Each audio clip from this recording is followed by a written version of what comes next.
মঙ্গলবার বিকেল ৩:১৫ কৃষ্ণনগর ঠাকুরপল্লী রোড স্থিত সিপিআই রাজ্য দপ্তর জুনু দাস ভবনের সামনে মণিপুর সংহতি দিবস পালন করা হয়। উপস্থিত ছিলেন সিপিআইয়ের মহকুমা সম্পাদক মিলন দাস বৈদ্য সহ অন্যান্যরা।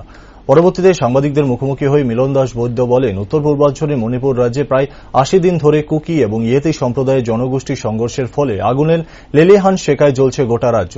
ফলে ইতিমধ্যে প্রায় ২০০ জনের ওপর মানুষ নিহত হয়েছে এবং কয়েক হাজার মানুষ আহত হয়েছে। পাশাপাশি প্রায় ৬০,০০০ মানুষ তাদের ঘরছাড়া অবস্থায় জীবন অতিবাহিত করছে।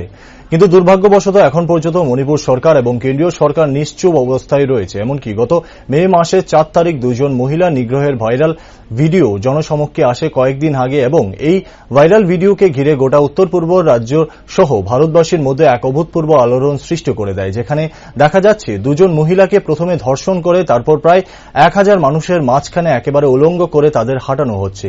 ফলে এই ঘটনা বর্তমানে ভারতবর্ষকে গোটা বিশ্বের কাছে মাথা নত করে রেখে দিয়েছে। শুধু তাই নয়, এত কিছু হওয়ার পরও দেশের প্রধানমন্ত্রী নরেন্দ্র মোদী একটি কথাও বলেনি এখন পর্যন্ত।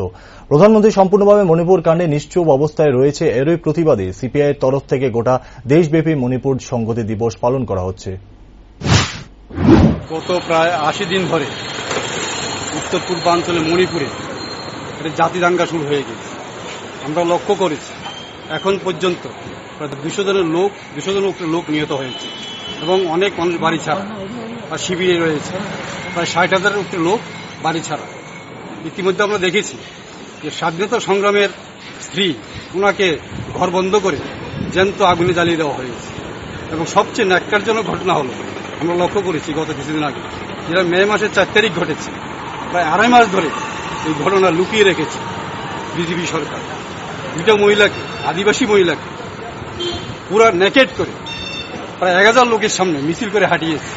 এর আগের দিন এদেরকে দর্শন করা হয়েছে, ওদের বাবা এবং ভাইকে খুন করা হয়েছে। খুন করার পরে এই ঘটনা করা হয়েছে। যেই ঘটনা হয়েছে তা শুধু ভারতে নয়, সারা বিশ্বে লজ্জাজনক ঘটনা এবং ভারত বিশ্বের কাছে হেড হয়ে গিয়েছে। ইদানিং আমরা লক্ষ্য করেছি ব্রিটিশ পার্লামেন্টে একজন সাংসদ পার্লামেন্টে এই কথাটা চলেছে মণিপুরের ঘটনাটা।